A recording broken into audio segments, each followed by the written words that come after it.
Muy buenas a todos y bienvenidos a vuestra casa de Fórmula 1. Bienvenidos a un nuevo vídeo en el cual vamos a seguir comentando todas las novedades que han surgido. Después de un primer vídeo en el día de hoy que ha venido cargadísimo de actualidad, tenemos que seguir ampliando, tenemos que seguir contando informaciones, tenemos que seguir hablando sobre 2024 y tenemos también, por supuesto, que hablaros acerca del Dakar, porque en el día de hoy ha dado comienzo y como os comenté en el día de ayer, íbamos a tratar el Dakar siempre en estos segundos vídeos del día, por lo que tendréis toda la información interesante. Así que habiendo dicho todo esto, tenéis todos los temas detallados en la descripción de este vídeo y vamos a pasar al primero de los temas en el día de hoy que tenemos que hablar con respecto al equipo Aston Martin y tenemos que hablar acerca de las buenas sensaciones que están transmitiendo. Ya os hemos informado en el primero de los vídeos del día de hoy que tanto Laurens Barreto, periodista de la propia Fórmula 1, como también informaciones que salían desde Fórmula.1, un medio italiano muy reputado en cuanto a actualizaciones de los equipos,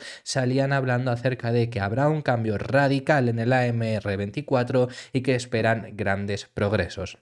Sobre todo eso os hemos informado en el primero de los vídeos del día de hoy, por lo que os recomiendo que si queréis tener toda esa información vayáis al vídeo de antes que tendréis todo ello. Os vamos a contar en este otra información que surge desde Italia, donde nos cuentan, no es específicamente para ir hacia Aston Martin, ahora os contamos toda la información que sale sobre ellos, pero nos cuentan algo que es muy positivo para Aston Martin. Desde Motorsport Italia informan acerca de novedades que va a introducir Mercedes la próxima temporada y confirman una de las noticias que ya os habíamos comentado y por la que Aston Martin saldrá beneficiado. Tanto Aston Martin, Mercedes por supuesto y Williams saldrá beneficiado de este cambio. ¿A qué me estoy refiriendo? Todo esto tiene que ver con la caja de cambios. El equipo Mercedes planea introducir una nueva caja de cambios que ya os habíamos contado que iba a ser más eficiente. ¿Cómo va a ser más eficiente? Pues según Motorsport Italia va a ser más pequeña, de esta forma van a conseguir alcanzar unos niveles de eficiencia mayor,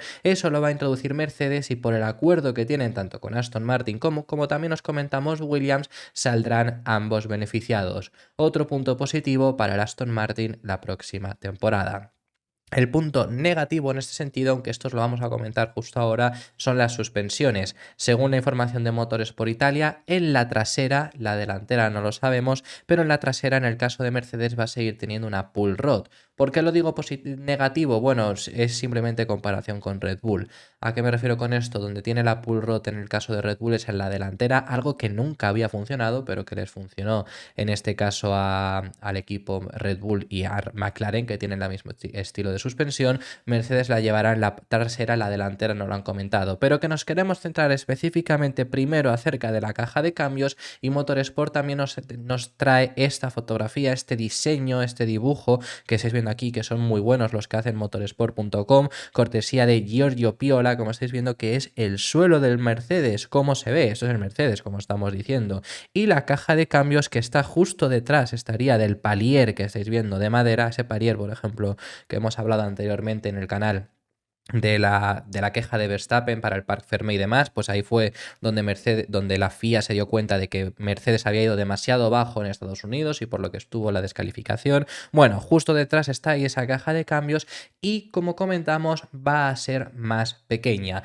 Eso va a ser que de por sí sea más eficiente, porque si ya de por sí es más pequeña y tiene el mismo efecto, pues por supuesto acaba siendo más eficiente en muchos sentidos, pero aerodinámicamente también lo va a ser. De por sí además también la transmisión va a ser mucho más eficiente.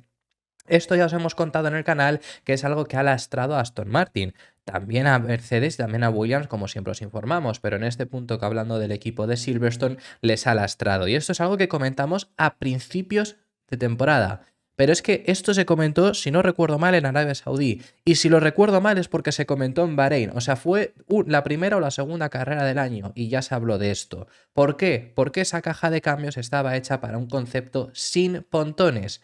Un concepto que desde luego no era el que tenía Aston Martin. Y no es el que tendrá Mercedes ahora y por eso es por lo que lo cambian. No lo cambian para beneficiar, por supuesto, a Aston Martin, lo cambian para sí mismos. Ese es el motivo y ha habido noticias también en Motorsport acerca de los cambios que introducía Mercedes, ahora os lo comentamos, pero por eso por lo que estuvo lastrando a Aston Martin, también lastró a Williams y pasó a lastrar también a Mercedes. Era una caja de cambios diseñada para ese concepto que no se adhería al concepto que ahora todos quieren quieren conseguir, que es el de Red Bull. Por ese motivo por el que la cambian, ya os hemos contado incluso que a Aston Martin le lastró en su propio desarrollo, el propio desarrollo aerodinámico. Veremos qué es lo que consiguen. Simplemente con este cambio ya va a salir beneficiado Aston Martin y también, por supuesto, Mercedes. Veremos qué es lo que acaban consiguiendo con este cambio en esa caja de cambios, que se suma a todos los cambios que os hemos comentado anteriormente. Más allá de ahí, como estamos comentando, pues bueno, hay que hablar acerca de los cambios que introducirá Mercedes. Os hemos contado ya que Mercedes es un equipo que, por los rumores del paddock, indican que el próximo año pueden dar una sorpresa mayúscula. Y si estamos hablando del equipo que había quedado segundo, si estamos hablando de sorpresa, ¿hasta qué nivel podemos alcanzar? Por supuesto, creo que me entendéis, y algunos rumores del paddock indicaban que Mercedes, quizá por la evolución que estaban mostrando y por los cambios que van a introducir en su coche, podrían estar en la lucha frente a Red Bull la próxima temporada. Eso es lo que se comentaba, y en información que incluye Motorsport Italia, lo que confirman es que las palabras de Toto Wolff eran ciertas. Recientemente dijo que iban a cambiar casi todos los aspectos aerodinámicos y efectivamente, tal y como confirma el medio italiano, lo que dicen es que el W15 no tendrá ninguna relación en diseño aerodinámico con el W14, es decir, que lo han cambiado todo lo posible, como ya comentó también en ese momento Toto Wolff. Dice incluso Motorsport Italia que la posición del cockpit ha sido retrasada, que esta ha sido una de las quejas que más ha tenido Hamilton, porque el Mercedes era el coche donde la posición donde se sentaba el piloto estaba más adelantada. Esto ha sido atrasado para la comodidad de los pilotos. Los cambios en las cajas de cambios que os hemos comentado, más pequeñas y por ende más eficientes y mejor para el concepto que quiere conseguir en este caso Mercedes. La carrocería trasera también va a ser más compacta, similar al concepto de Red Bull, a lo que tiene Aston Martin, a lo que tiene McLaren, y por ende una mejor caja de cambios van a tener ahora siendo más compacta. Y también hay informaciones sobre las suspensiones, que van a seguir utilizando una suspensión pull rod en la parte trasera. No hay novedades, o no hay por lo menos información de qué es lo que ocurrirá en la parte delantera. Si no hay novedades, si no se cambia, será una push rod delantera, que es ir a la inversa de lo que va a Red Bull. Tampoco es obviamente aquí súper definitorio, tienes que hacer una buena delantera. Ya el formato que tú elijas, pues puedes tener el mismo formato que Red Bull y hacerlo fatal. Quiero decir que lo más importante es hacerlo bien y ya está. Los cambios de Mercedes son bastante importantes, y para que os fijéis que Mercedes había de por sí evolucionado poco el coche, porque hay mucha gente que dice, ¿cómo que cambio de concepto si ya cambiaron de concepto en Mónaco? Y ya os hemos contado, lo hemos dicho en el anterior de los vídeos, que en mitad de temporada un cambio de concepto prácticamente no se puede hacer. Por eso es por lo que, por ejemplo, Aston Martin, había cosas en el AMR23 que en su día dijeron que faltaban, que en su día pensaron que a lo largo de la temporada podrían introducir y que luego nunca acabaron llegando, porque no es posible en mitad de temporada. Lo de McLaren, ya os lo hemos explicado en el primero de los vídeos el día de hoy, que los cambios importantes los realizaron en invierno. Luego solo faltó pulir, que es por lo que a principios de año dijeron que no estaban bien, y es por lo que no estaban bien. Pulieron el coche, cambiaron sobre todo la parte de fuera, la parte visual, y nosotros vimos mucho cambio, que fue lo que faltó para que ya el McLaren funcionase bien. Pero el coche de por sí, lo importantísimo y lo que no se puede cambiar durante media temporada, componentes de suelo, la suspensión que ya la tenía McLaren, por ejemplo, la misma que ahora tiene Red Bull, muchos otros aspectos, ya había hecho ese cambio. ¿En qué me refiero con que no ha cambiado gran cosa Mercedes? Pues nos volvemos a tener a una de estas imágenes que ha publicado en este caso Motorsport, la que estáis viendo ahora mismo aquí, cortesía, como digo, de Giorgi Piola, y al final son, en este mismo artículo la incluían y me ha parecido muy interesante. Son las novedades que introdujo Mercedes, sobre todo al final. Ya con esto, con el propio coche, lo vemos claramente. Porque si nos fijamos, tú ves el coche. Esto es el antiguo, esto es el principio de temporada, este es el concepto, lo estáis viendo con esos pontones minimalistas, sin pontones, que prácticamente iban. Y fijas en lo que hubo en Mónaco, esto es lo que se introdujo en Mónaco, decidme qué cambio veis. La suspensión, como muchísimo, sí que es verdad que lo recalcan en amarillo y sí que hay cambio, pero al final ya está, introducen el pontón y nada más, y simplemente es que en lugar de empezar por aquí, pues empezaba por aquí, como lo estáis viendo. Es decir, al final cubrir toda esta zona que no estaba cubierta, que te viene muy bien para muchos sentidos. Pero lo que voy es que el concepto era el similar. Alerón trasero, fijamos, tanto el lado antiguo como el lado nuevo, idéntico. También lo poquito que se ve de las tapas motor, vemos que este lado y este lado es idéntico. Pontón sí que cambia, pero ya está, es lo único que cambia de aquí. Morro delantero, tanto izquierdo como derecho, idéntico. Alerón delantero, tanto izquierdo como derecho, idéntico. Bueno, aquí parece un pelín más de carga aerodinámica, pero no estoy seguro si es simplemente efecto visual mío. Quiero decir que no es demasiado los cambios que hubo, por eso hay ese cambio de concepto, por eso va a haber un cambio en el que en teoría este coche de aquí encima, sobre todo, no va a tener nada que ver con el Mercedes próximo. Va a ser muy diferente, luego hay otros aspectos aquí pues que lo contaban que cambian, aquí nos explican el pontón, nos explican, bueno, sí, el alerón delantero cambió mínimamente también en esta zona, que es lo que explica en esta punto 2. El alerón trasero hicieron este recorte que lo introdujo de por sí primero McLaren, para que veáis, pero que es lo que digo, al final ese es el motivo por el que hace este cambio tan grande Mercedes y en cierto sentido sale beneficiado también Aston Martin. También cerramos con el tema también de Mercedes, ha salido James Allison a hablar, director técnico del equipo Mercedes, y ha contado por qué es crucial para ellos este año acertar. Recordemos que James Allison no ha sido quien ha estado los últimos 2 años en el equipo Mercedes. Es más, quien ha estado en los últimos 2 años ha acabado siendo, bueno, se ha acabado marchando. Ellos dijeron que no tuvo nada que ver Mercedes y que fue él quien se quiso ir. Digamos que se fue. Esa es la versión oficial.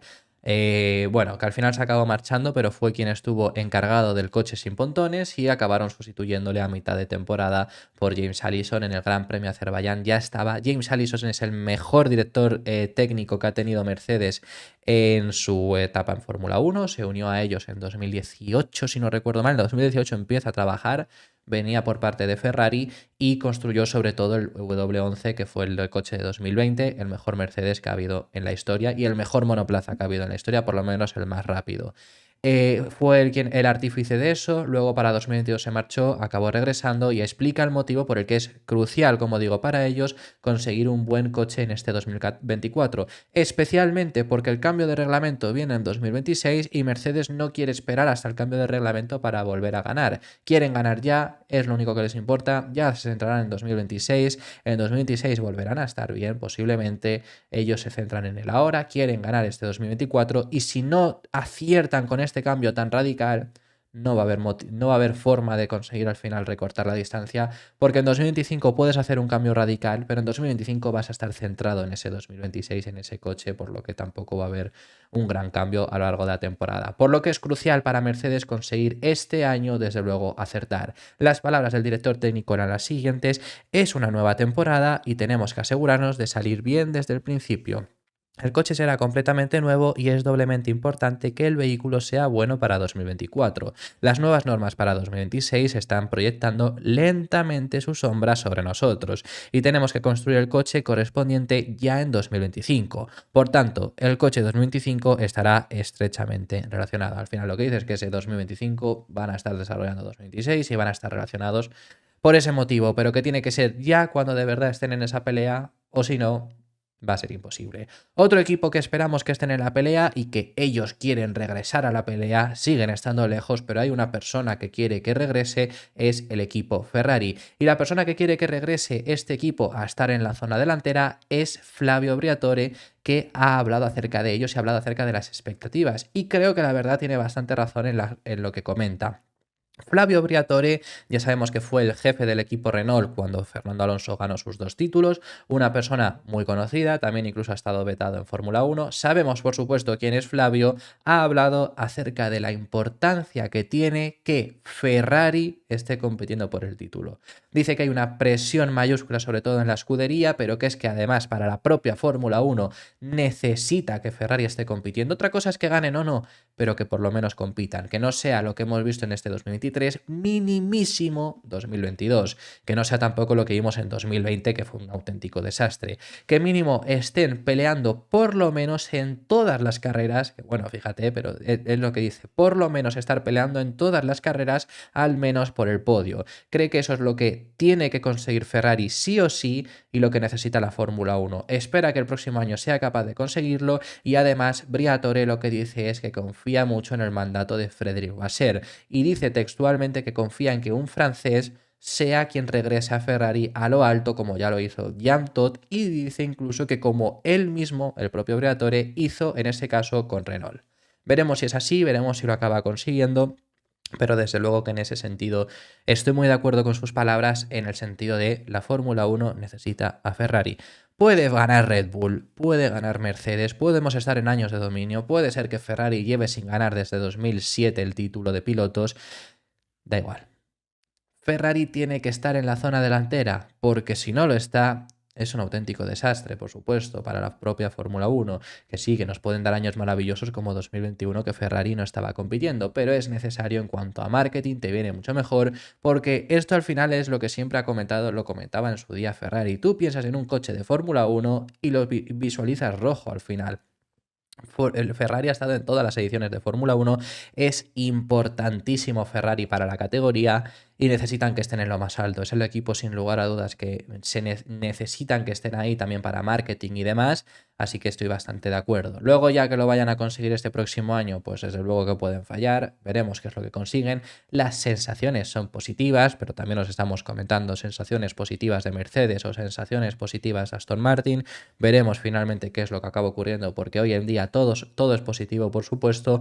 Aún así, lo que decía Carlos Sainz y lo que decían Leclerc, que es que lo que han probado en el simulador les está gustando. Por lo menos el cambio dicen que se sentirá bien, veremos, porque también van a cambiar el concepto del monoplaza, también para asemejarse hacia lo que tiene Red Bull, aunque en el caso de Ferrari no es un cambio tan radical porque no estaban tan alejados de ese concepto como sí que lo estaba Mercedes. Pero bueno, las palabras que decía Flavio Briatore en este sentido son las siguientes: Ferrari debe aspirar a un podio al menos en cada carrera.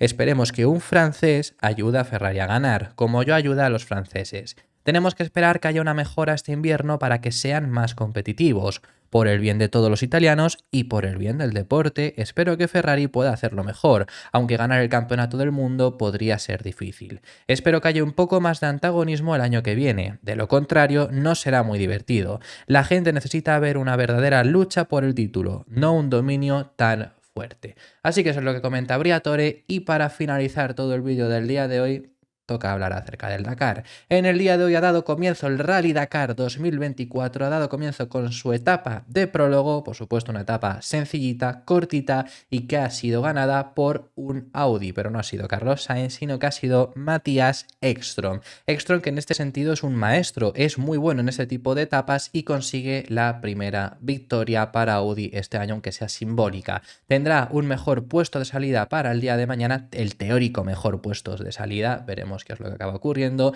y él ha sido el ganador. Sebastián Loeb, que es uno por supuesto también de los claros candidatos a intentar pelear por este Dakar, apretó sobre todo al final para intentar llevarse la victoria de la etapa y llevarse esa teórica mejor posición, pero se le colaron dos, entre ellos Ekstrom. Sebastián Loeb quedó en tercera posición, sigue siendo un muy buen puesto de salida. Por parte de Carlos Sainz, quedó fuera del top 10, además bastante retrasado, y sobre todo la importancia, la distancia que ha tenido con Ekstrom en este caso ha sido de 2 minutos 28 segundos. El madrileño ya había anticipado igualmente que hoy podría haber pelea por estrategias para el mañana, para la primera etapa, y efectivamente nada más ha bajado del coche ha confirmado que es que en Audi habían hecho estrategia de vamos a apretar más con Ekstrom, en el caso de Carlos Sainz ser el piloto de Audi más retrasado que salga. Esto es habitual entre equipos que tienen además una alineación bastante grande. Tenemos a Ekstrom, que ha sido el ganador de la etapa, tenemos luego a Stefan Peter Hansel, Monsieur Dakar,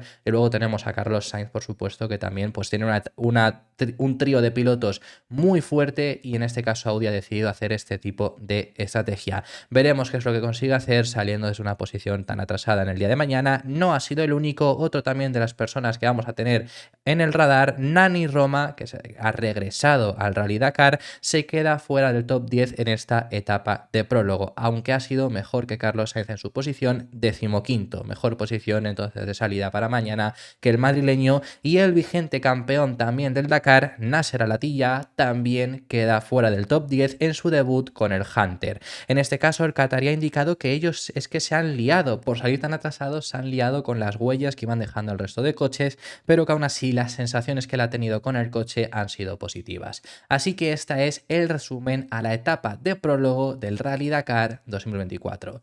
Os iremos contando más cosas interesantes, por supuesto es la etapa de prólogo, queda muchísimo Dakar, hay una etapa de 48 horas que va a ser impresionante ver, saber, contaros todas las historias sobre ello. Esto es la primera etapa que teníamos en el día de hoy. Muchísimas gracias por haber llegado hasta el final del vídeo, dejarme en los comentarios vuestras impresiones sobre todos los temas que os hemos estado comentando. Si os ha gustado, dar vuestro me gusta y suscribiros para no perderos ningún otro contenido y nos vemos en el próximo, que seguiremos hablando de Fórmula 1.